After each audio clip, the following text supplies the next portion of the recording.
sintonia, troca de experiências e um bate-papo descontraído sobre o espiritismo na sua manhã. Deusa Nogueira explica a mediunidade no nosso dia a dia. Começa agora, na sua Rádio Rio de Janeiro, o programa Conversando sobre Mediunidade. Amigos ouvintes da Rádio Rio de Janeiro, meu nome é Deusa Nogueira. Estamos nós conversando sobre a mediunidade. E estamos estudando essa obra que é valorosíssima para todos nós, que é a obra Desobsessão de André Luiz, 15º volume, através dos médiuns Francisco Cândido Xavier e Valdo Vieira. E hoje estaremos estudando o 9º capítulo da obra, intitulado Templo Espírita. Intitulado Templo Espírita, é o capítulo que é intitulado. E essa expressão Templo Espírita, muitos companheiros, muitos amigos não gostam, que dizem assim que é uma forma de você sacralizar, religiosar o ambiente. Mas vamos olhar que a gente tem assim, Templo da Cultura. Agora eu lembrei do Real Gabinete Português de Literatura, né? Que é considerado um templo da cultura pelo acervo literário que tem. Então vamos olhar aí a expressão templo, não de uma forma mística, mas dentro da expressão da respeitabilidade, dentro da expressão do valor que está ali dentro, que não são as paredes físicas, mas o valor de tudo aquilo que é realizado dentro da casa. Então, André Luiz vem dizendo para nós assim: à medida que se nos aclara o entendimento nas realizações de caráter mediúnico, percebemos que as lides da desobsessão pedem o ambiente do templo espírita para se efetivarem com segurança. E aí vamos pensar por que isto, né? Porque não pode ser em qualquer lugar? Porque não pode ser dentro de nossas casas?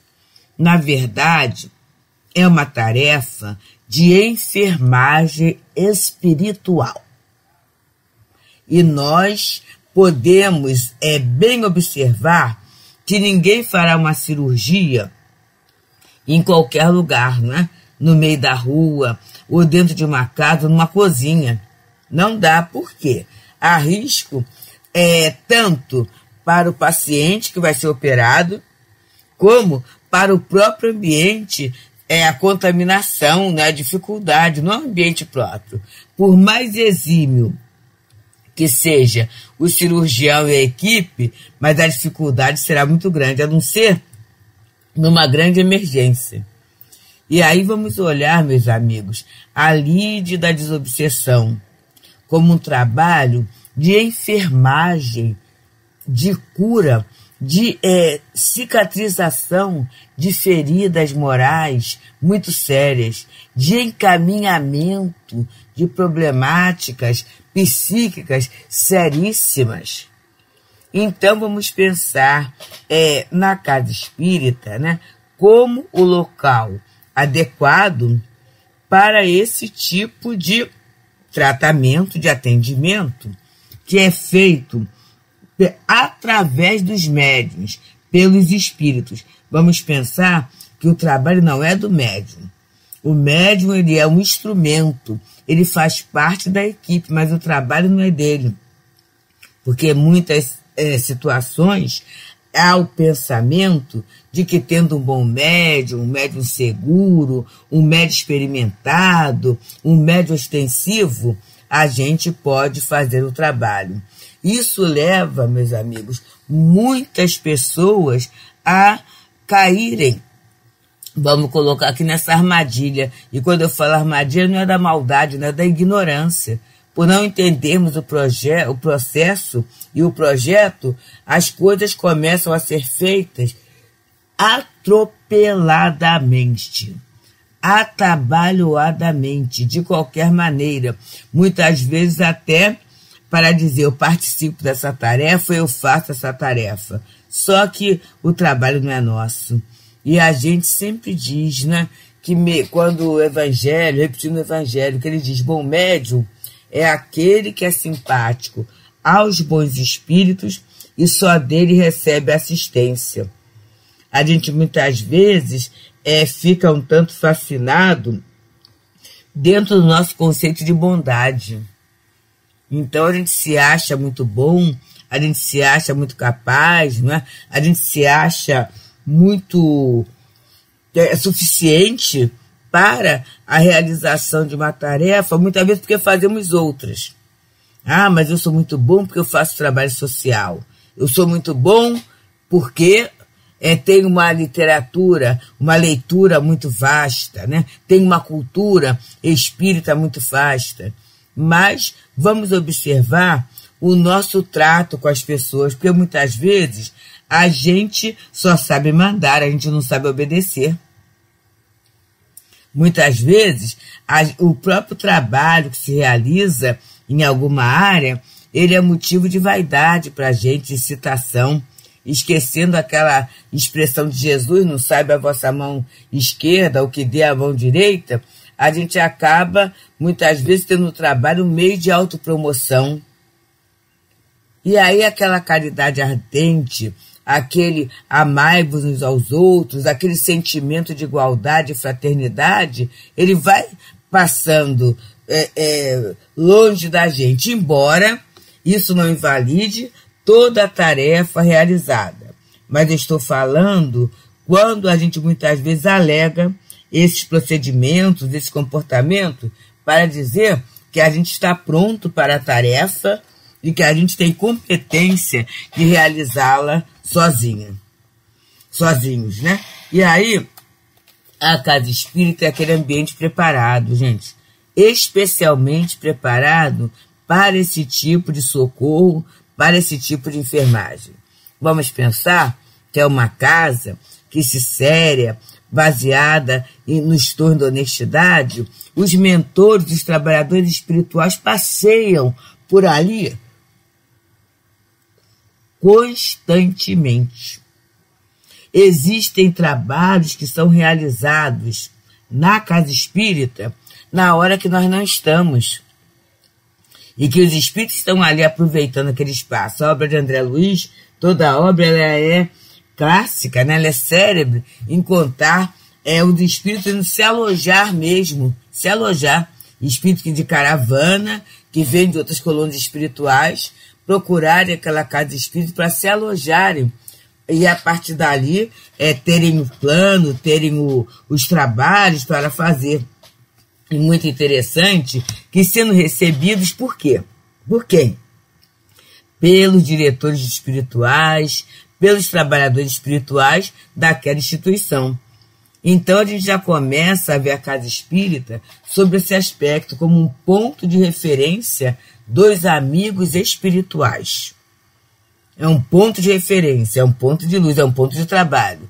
E que o trabalho, ele não ocorre apenas no momento que estamos lá, né? Em todo momento, é uma oficina de trabalho. Então, é o lugar ideal para essa tarefa. Com segurança, como diz André Luiz. Para efetivar essa tarefa, pode ser feito, né, em qualquer lugar, mas com a segurança é na casa espírita. E aí André Luiz vem trazendo esse exemplo. Para compreender isso, recordemos que se muitos doentes conseguem recuperar a saúde no clima doméstico, muitos outros reclamam o hospital. E a hospitalização, ela é aquele ponto quando as coisas são graves, né? E essa gravidade, muitas vezes, não é nem a dor que eu sinto, mas é o risco que eu estou correndo e, muitas vezes, o risco que eu estou expondo àqueles que estão ao meu redor. Já no hospital, a gente vê que há todo um aparelhamento, há toda uma asepsia, há todo um cuidado de quem está cuidando, né? Com roupas, com equipamentos, para que não haja essa dificuldade. É só para ficar a imagem muito boa na nossa mente e a gente entender bem o que é esse trabalho, a delicadeza dessa tarefa. E o nosso André continua falando assim. se no lar dispomos de agentes empíricos a benefício dos enfermos, numa casa de saúde encontramos toda uma coleção de instrumentos selecionados para a assistência pronta. E aí, meus irmãos, vem a nossa velha indagação. A gente identifica a casa espírita como uma casa de saúde moral? Eu sei que muitas das casas espíritas têm o chamado tratamento de saúde, em que a gente vai e recebe os passes, né, ao longo do tempo. É claro que sem desprezar a assistência médica, mas temos visto ao longo do tempo, no trato com os companheiros, né, com os irmãos, na nossa própria saúde mesmo, a aceleração. E quantas vezes a gente vê até aquilo que, se nós não entendermos o mecanismo, né, o trabalho espiritual, a gente considera até milagres. Porque a gente fala assim, puxa, estava mal, era um mal surgindo, e aí cheguei, tomei o passe, e no dia seguinte eu não precisei nem correr para procurar médico, nada assim, porque eu já estava curado. Então a casa espírita, ela proporciona esse movimento de refazimento para todos nós, né? Então, mas ele está falando aqui, a metáfora é essa casa de saúde moral. Será que eu entendo, meus amigos? É para a gente refletir. A reunião pública como um grande canal de tratamento, de saneamento da minha mente? Ou será que muitas vezes eu assisto a reunião com aquela sensação assim, mas isso eu já sei. Está falando tudinho que eu já sei, que eu já estudei, que eu já entendi. Qual é o nosso sentimento ao estarmos numa reunião pública? É estarmos sendo tratados ou assistirmos a palestra, como muitas vezes assistimos um teatro, né, um show, alguma coisa para entretenimento, até encontrarmos amigos, né, e muitas vezes ficarmos na parte acessória da casa, né, que é a área de convivência, uma cantina. É claro que tudo isso é muito bom e sabemos até que ajudam as casas. Mas será que a gente tem assim a valorização do trabalho de saúde?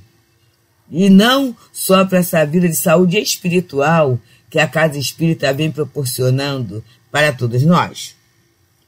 Então é por isso, meus amigos, que estamos aqui, nas ondas amigas, fraternas da Rádio Rio de Janeiro, nesse programa que é Conversando sobre a Mediunidade, no estudo da obra Desobsessão, de André Luiz, é o 15º volume que ele nos envia através dos médiuns Francisco Cândido Xavier e Valdo Vieira. E nesse momento, nós estamos no capítulo 9, estudando o Templo Espírita, em que ele vai dizendo, vai trazendo, né, a casa espírita como uma casa de saúde, né? E nessa casa de saúde tem todos os instrumentos, né, selecionados para assistência pronta.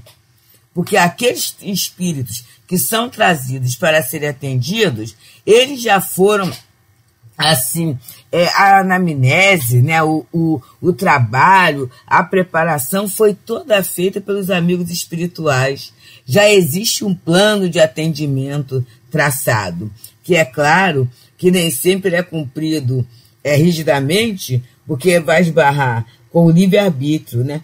Tanto o livre-arbítrio do médium, quanto o livre-arbítrio do próprio espírito na aceitação daquele trabalho. Mas há todo um plano de atendimento que é traçado, né? E essa assistência, como ele fala, é uma assistência pronta, né? Uma assistência precisa, competente, porque são espíritos que estudam para prestar o atendimento da melhor forma possível. E continua, então, André Luiz falando. No Templo Espírita, os instrutores desencarnados conseguem localizar recursos avançados do plano espiritual para o socorro a obsidiados e obsessores, razão porque tanto quanto nos seja possível, é aí, entre as paredes respeitáveis da nossa escola de fé viva, que nos cabe situar o ministério da desobsessão. Então ele vai dizendo recursos avançados do plano espiritual para esse socorro, né? E que recursos são esses, gente?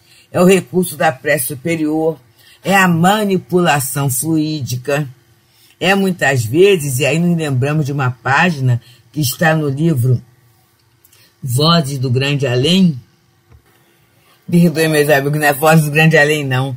É o capítulo 44 do livro Instruções Psicofônicas, que vai sendo trazido o trabalho de uma equipe de espíritos que aproveitam o ectoplasma, que aproveitam o fluido para formar quadros de restauração para os enfermos espirituais, quadros com ideias felizes, né? Ideias belas. Então são esses arquitetos espirituais, né, que vão usar esses recursos avançados fluídicos para a formação de quadro, para a transfusão de fluido, para a elevação do pensamento através da prece, para trazerem muitas vezes parentes, amores que há muito tempo não foram vistos por aqueles, não são vistos por aqueles espíritos, para muitas vezes mostrarem, provarem que aquela luta que ele está tendo, muitas vezes pela honra de um parente, de um amigo, aquele parente por quem ele está brigando, está reencarnado na família que ele está obsidiando, naquele que ele está obsidiando. Então são muitos recursos avançados. E isso vai haver o socorro para quem? Para obsidiados e obsessores, né? Para os obsessores já falei. E para o obsidiado, através de estudo e trabalho. A criatura obsidiada, ele é convocado a assistir reuniões públicas, a fazer parte de alguma tarefa, a entrar em algum curso, algum estudo, muitas vezes até algumas casas oferecendo trabalho de arte, trabalho de música, alguma coisa para a criatura se libertar daquela ideia fixa, né? Então, é por isso que a Casa Espírita é essa escola de fé viva, né? E esses recursos a gente não tem normalmente nos nossos lares ou em qualquer lugar, né? É um lugar especializado para esse tipo de atendimento. E continua André Luiz a falar: razoável ainda observar que os servidores de semelhante realização não podem assumir, sem prejuízo, compromisso para outras atividades medianímicas antes ou depois do trabalho em que se comprometem a benefício dos sofredores desencarnados. Aqui é alguma coisa séria, que tem gente que acha que é rigorismo, tem gente que acha que é perseguição, mas é aquela situação. Eu tenho, vamos colocar um cirurgião, ele tem a cirurgia para sexta-feira, às 15 horas. Ele vai marcar uma outra cirurgia para quinta-feira, às 14 horas. Mesmo que ele fale assim, eu sou muito bom, né? Eu vou conseguir fazer esses 40 minutos. Mas quem é que pode, em tarefa mediúnica, já que a gente lida com gente, ter essa precisão toda? E a outra coisa é depois, né? Assim que acabar a reunião acaba 4h30, né? Eu 5 horas estarei nessa casa para fazer essa outra tarefa mediúnica. E se atrasar um pouquinho? E se eu precisar conversar com alguém? Então, ele vai sugerindo para todos nós uma tarefa de dedicação. E essa dedicação vai fazendo com que a gente se aplique com mais cuidado, né? Com mais aproveitamento, procurando aprender tudo aquilo que é trazido através do relato dos espíritos que chegam, através da ação dos benfeitores espirituais, seja intuindo aquele que doutrina, seja orientando o fluido daquele que dá o passe, né? Em todo esse trabalho de, vamos dizer assim, de extravasamento do socorro e do amor. E eu vou tendo tempo de refletir sobre o trabalho para um aproveitamento. Não é algo como se fosse um trabalho profissional que eu chego lá, marco o ponto e deixo para lá. Isso na tarefa profissional é considerado como um desleixo, né? Não está sendo bem feito. Imagina no trabalho de Jesus. Então Jesus está me convocando à tarefa para que eu aprenda. Para que eu aprenda a respeitar, para que eu exercite a competência. E é a Casa Espírita esse pronto-socorro espiritual. Essa escola da fé viva que eu começo a pensar e a respeitar na tarefa da desobsessão. E aí, amigos, hoje, já que falou do Templo Espírita, eu vou trazer de Alta de Souza uma poesia que muitos companheiros já conhecem, mas ela é bem interessante, que é a Oração do Templo Espírita. E ela nos diz assim: Sê louvado, Jesus, pela divina escola da verdade, em que a fé por sol te descortina, restaurando de novo a celeste doutrina em que o mundo se eleva e a vida se aprimora. Templo, celeiro, lar, aconchego, oficina, revelação, apoio, entendimento, escola. Tudo que ampara e educa, alivia ou consola, em tudo aqui te exalta a presença divina. Enquanto o mundo sofre e luta, anseia e avança, faze da nossa casa um pouso da esperança, na construção do bem, a luz que te descerra. Aspiramos ser contigo dia a dia, uma forja de paz que trabalha e confia, uma fonte de amor na aspereza da terra. E com essa poesia de Alta de Souza, a gente vai vendo, né, vai refletindo o que é a Casa Espírita, né? E é claro que em cada palavrinha a gente vai localizando aquele setor que muitas vezes ele não tem nem nome, mas ele aparece, né? Aí ele não tem nem o responsável material, mas a gente fala assim, mas aquela casa é realmente uma oficina. Aquela casa é uma consolação, aquela casa me trouxe tanto entendimento da vida. Olha como eu me senti amparado naquele trabalho por aquele irmão, por aquele companheiro que me acolheu com um sorriso, que me acolheu com respeito, que me ouviu, né? E aquele outro que confiou em mim e me deu a tarefa. Olha que coisa interessante. Eu nunca pensei que seria capaz desta ou daquela realização. E foi na Casa Espírita que eu comecei a trabalhar, que eu comecei a fazer, que eu comecei a me exercitar. E esse exercício foi até me qualificando para que no meu lar, ou para que até na minha vida profissional, eu desse um passo seguinte. Então, querido, abençoemos e valorizemos as casas espíritas que surgem para todos nós, como fonte de trabalho, de elevação, de entendimento, né? De exercício do amor cristão. E que nós possamos aprender com esses benfeitores espirituais que estão sempre presentes, né? A beleza de servir de forma discreta, de servir com carinho, de servir com dedicação, de servir, gente, com responsabilidade e compromisso. A tarefa mediúnica não é algo que eu vou por desfastio, ou que eu vou quando quero, quando dá. Não, na verdade, é uma oportunidade de eu exercer aquele contrato espiritual que eu assumi antes de reencarnar. Que o Senhor Jesus abençoe a todos nós com muita paz.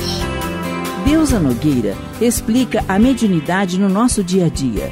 Programa Conversando sobre Mediunidade.